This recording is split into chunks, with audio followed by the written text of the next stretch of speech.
الجزائر كلهم هم من أهل الجنة، لأن الشهيد يشفع في 70 رجل من أهله، والجزائر بها 1.5 مليون شهيد في ثورة التحرير.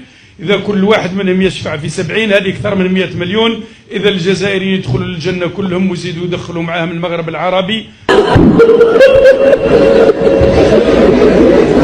يسأله: أي البلاد أحب إليك يا رسول الله؟ قال: الجزائر. ثم قال: ماذا؟ قال: الجزائر. ثم قال: ماذا؟ قال: الجزائر. فالجزائر هي لكم والله ربي كان شناه ورانينا يحرقونا في الباطل حيك شافونا حطينا حدا.